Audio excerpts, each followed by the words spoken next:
Avez-vous souvent eu l'impression que la vie va trop vite, qu'il y a trop de choses à faire et peu de temps pour y arriver? Avez-vous souvent eu l'impression que 24 heures, c'est pas assez pour une journée? Si vous avez répondu oui à une de ces questions, eh bien, vous n'êtes pas seul. Parce que moi aussi, j'ai souvent l'impression que 24 heures, c'est pas suffisant pour une journée. On devrait avoir des journées de plus que 24 heures. Cependant, j'ai appris au fil du temps, au fil de mon expérience, au fil des années, que une journée bien organisée peut être très rentable, on peut en tirer le meilleur. Mais une journée mal organisée, on peut tourner en rond, on peut monter, descendre et se retrouver à la fin de la journée qu'on n'a rien fait de productif, rien fait qui nous satisfasse, qui nous rende vraiment satisfaction. J'ai lu un livre qui parlait un petit peu de comment organiser sa journée, comment organiser sa journée en fonction des priorités, comment prioriser les choses dans sa journée. Et je l'ai trouvé très pertinent.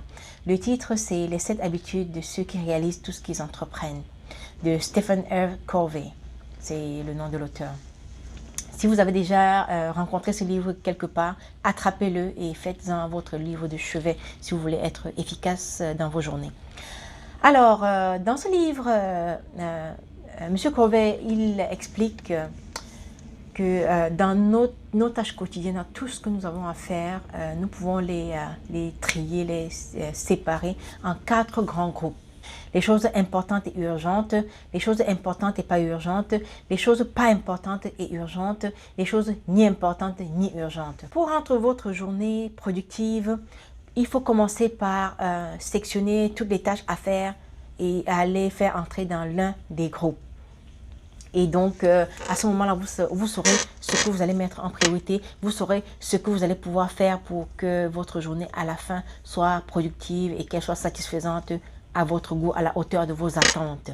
Le premier groupe, c'est les choses qui sont importantes et urgentes. Un projet sur lequel je travaille et puis il faut que j'avance avec le projet, sinon je ne vais pas le livrer à temps. Ça, c'est important et ça, c'est urgent. Si les délais commencent à être serrés, là, c'est important et c'est urgent. Deuxième cadran, c'est les choses qui sont importantes, mais pas urgentes. Oui, certaines choses dans notre vie peuvent être importantes à faire, mais elles ne sont pas urgentes. Alors, ça aussi, ça rentre dans les choses à prioriser. Parce que les choses qui sont importantes et pas urgentes, demain elles reviendront en tant que des choses importantes et urgentes, si elles ne sont pas faites à temps. Ça va saturer notre cadre des choses importantes et urgentes. Le troisième cadre, les choses qui sont urgentes mais pas importantes. Il y a des choses qui peuvent arriver et puis qui sont comme urgentes à faire mais qui ne sont pas vraiment d'importance dans notre journée. Comme, disons, je me suis levée le matin, j'ai posté une photo sur ma page Facebook ou sur un média social. Et puis, en journée, j'ai hâte de savoir qui a commenté. J'ai hâte de savoir qu'est-ce qu'on a dit là-dessus.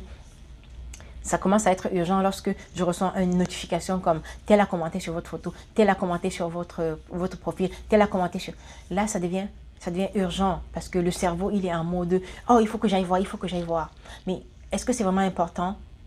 Non. Alors, ça rentre dans les choses urgentes et pas importantes.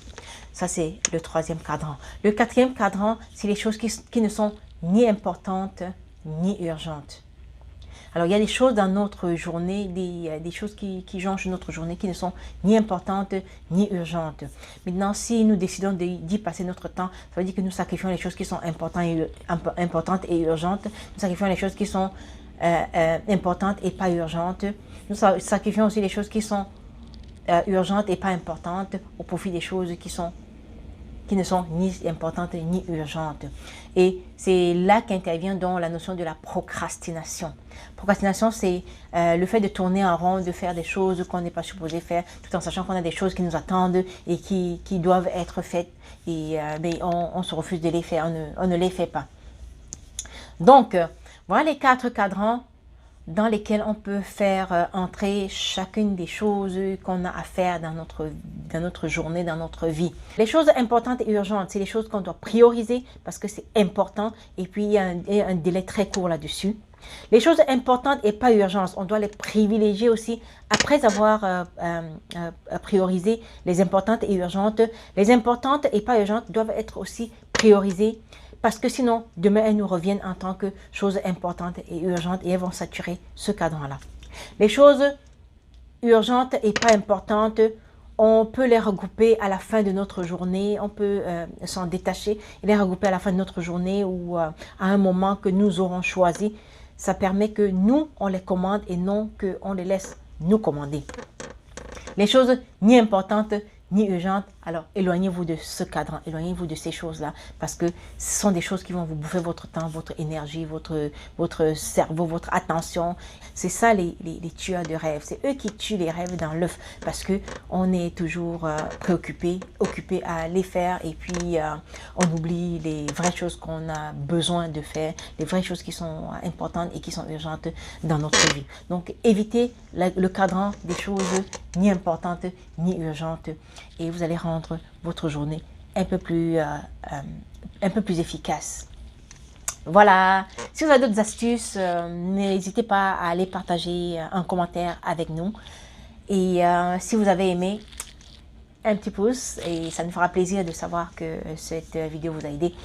Et je vous souhaite bien des choses, je vous souhaite une organisation, je vous souhaite une productivité, une efficacité dans vos journées et puis l'efficacité de la journée reflète sur l'efficacité de la semaine et du mois et de l'année. À la fin de l'année, vous allez voir que vos résultats vont être différents. Merci d'avoir regardé cette vidéo.